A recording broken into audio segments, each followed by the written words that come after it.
In the gold and diamond-filled heart of 18th century Brazil, a rigid society was built on slavery. But one woman, an enslaved woman named Chica da Silva, defied every rule. Through a mix of wit and circumstance, she rose from her chains to become the richest and most powerful woman in the region, the mistress of the man who controlled Brazil's diamond trade. Was she a cunning manipulator or a tragic queen in a world that refused to acknowledge her? This is the story of Chica da Silva, a journey into a hidden colonial world, a clash of cultures, and a fascinating mystery that has captivated Brazil for centuries. In the vast, untamed wilderness of 18th century Brazil, a society was forged from the ruthless ambitions of a colonial power. This was a land ruled by Portugal, its economy fueled by the boundless riches of its land, first by gold, and then by the glittering, cold promise of diamonds.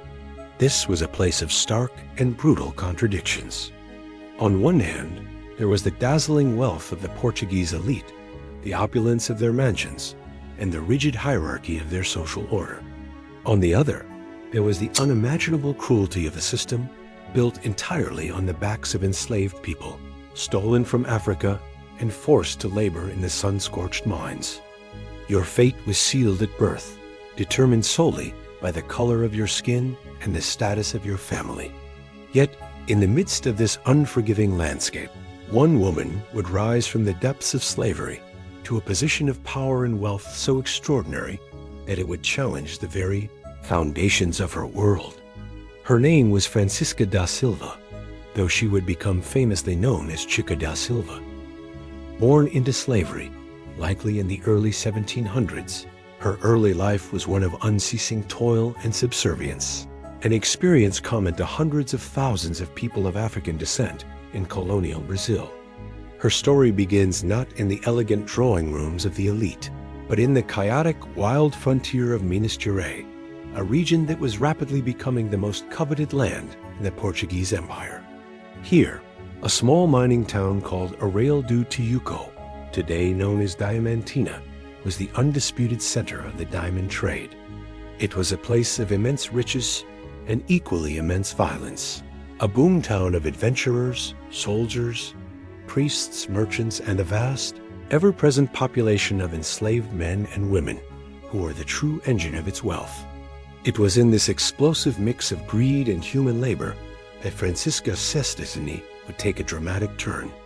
A powerful figure arrived in Arraial do Tijuco, a man whose word was law and whose fortune seemed inexhaustible. João Fernandes de Oliveira was the diamond contractor for the Portuguese crown, a man who held a legal monopoly on the region's diamond extraction. He was a nobleman, a man of power and privilege, and he was captivated by Francisca da Silva. The exact nature of their first encounter is lost to history, shrouded in legend and gossip, but the result was clear and unprecedented. Fernandes de Oliveira, a man who could have had any woman he desired, chose to make the enslaved Francisca his mistress. The decision was a direct and shocking challenge to the rigid social order of the time. While relationships between white men and enslaved women were common, they were almost never formalized or given any public legitimacy. What set Francisca's story apart was João Fernandes de Oliveira's refusal to hide his affection or to treat her as merely a temporary possession. In a move that signaled his unwavering devotion and his immense power to defy convention, he bought her freedom, elevating her from the status of property to a liberta, a freed person. With her freedom secured, Francisca's life was transformed in a way that no one in Arraial do Tijuco could have imagined. She was no longer just a freed woman. She became the most powerful and influential person in the town, second only to João Fernandes himself. He built her a lavish mansion, a palatial home that rivaled those of the white elite. He filled it with expensive furniture, beautiful art, and servants to cater to her every need. He showered her with gifts and jewels, allowing her to dress in the finest silks and velvets, wearing the very diamonds that her people toiled to extract from the earth. Their relationship, though never officially sanctioned by marriage, produced a staggering 13 children, all of whom were publicly acknowledged and sent to Europe to receive an education befitting the children of a nobleman. This shocking ascent was met with a storm of controversy and envy from the white society of the region. The elite of Arraial do Tijuco, particularly the white women who saw their place in the hierarchy being challenged, were horrified. They gossiped relentlessly, refusing to acknowledge her by her proper name and instead using the derogatory term, Chica da Silva. They sought to marginalize her at every turn, to remind her that she was a former slave and that her power was a temporary illusion built on the whim of a powerful man. Yet this persistent prejudice and exclusion seemed only to harden her resolve. Backed by the unwavering power and fortune of João Fernandes, Chica da Silva became a true force of nature, a woman who had broken the chains of her birth and was now building an empire of her own in a society that despised her for it. The stage was set for a story of extraordinary ambition, a woman who navigated a world designed to crush her and rose to a position that would forever alter the history and legends of colonial Brazil.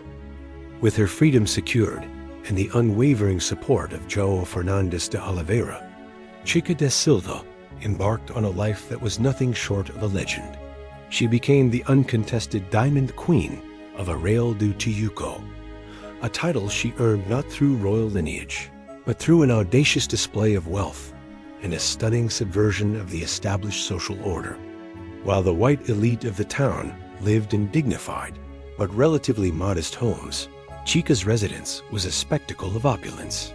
It was a grand, sprawling mansion that stood as a brazen symbol of her power, a constant reminder to the town's aristocracy that a former slave now commanded more wealth and influence than they did.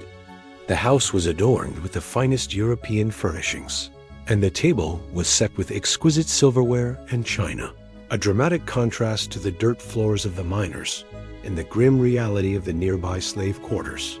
The legend of her mansion was most famously centered on its gardens.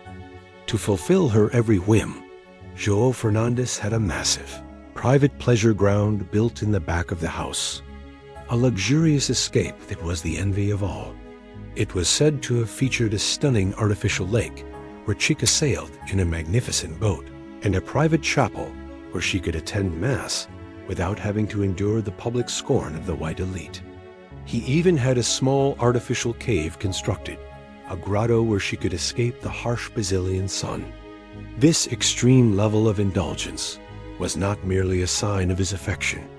It was a powerful statement of his complete dominance over the social conventions of the time, a way of creating a new world for Chica, where she could be a queen in her own right. Despite this unprecedented wealth and influence, Chica da Silva was never truly accepted by the town's white society. They saw her not as a noblewoman, but as a perpetual outcast, a woman whose power was both illegitimate and temporary. She was relentlessly snubbed and gossiped about. The wives of the white elite would famously refuse to sit next to her in church. And social gatherings were often divided, with Chica and her circle occupying a space separate from the town's respectable families. Yet, Chica used this ostracization to her advantage. She cultivated her own social circle and hosted lavish parties that were legendary for their extravagance. While the white elite publicly scorned her, many of them would secretly attend her magnificent parties, drawn by the music, the food, and the vibrant atmosphere that Chica's power and influence had created. The greatest testament to her success, however, was not her wealth, but her 13 children with João Fernandes. In a society where the children of enslaved women and white men were often ignored, disavowed, or even sold, Chica's children were treated as the offspring of a nobleman. João Fernandes publicly acknowledged all of them, providing them with his last name and the best education money could buy.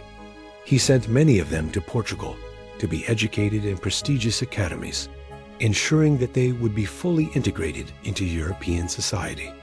This act was a revolutionary one. It was a profound break from a system that had denied legitimacy to children of mixed race for centuries. It was the ultimate vindication of Chica's power and a way for her to secure her family's future in a world that would have otherwise denied it to them. Even the church, the most powerful and conservative institution in colonial Brazil, found itself caught in the gravitational pull of Chica's wealth. As a powerful black woman living in a non-sanctioned union with a white man, Chica was a direct affront to the church's moral code. Yet she used her immense wealth to become a major patron of the church, commissioning expensive art, building chapels, and contributing heavily to religious festivals. This was her way of buying not just social legitimacy, but a form of religious absolution, a way of maneuvering within a system that sought to condemn her. Her power was a complex web, woven from João Fernandes' love and authority, but sustained by her own shrewdness and ambition. Yet for all its splendor, her reign as the Diamond Queen was built on a fragile foundation. It was a power that was granted, not earned. It was a power that belonged to João Fernandes de Oliveira, and as long as he stayed in Arraial do Tijuco, her world was safe. But the Portuguese crown was beginning to tire of his immense power and influence. The end of his contract was approaching, and with it, the threat of his inevitable departure. Her golden age, built on the shifting sands of a man's affection and the whims of a distant empire, was heading for a final, dramatic climax. The golden age of the Diamond Queen was built on a fragile foundation, and in 1770, that foundation was removed. The diamond contract of João Fernandes de Oliveira had expired, and he was officially recalled to Lisbon by the Portuguese crown. For Chica da Silva, this was the moment of truth. The man who had been her benefactor, her protector, and the source of her immense power was leaving Brazil forever. She was not a possession he was leaving behind, but she was now a woman without the single most powerful ally in a society that had always despised her. The grand era of her ostentatious life came to a dramatic, sudden end. With João Fernandes' departure, the white elite of Arraial do Tijuco, who had been silenced by his authority, were now free to act on their resentment. Chica, no longer protected, became the target of their full scorn.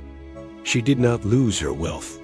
João Fernandes left her a considerable fortune, but she lost the one thing that had truly defined her, her power and social standing. She retreated from public life, disappearing into the same lavish mansion that had once been the center of so much attention.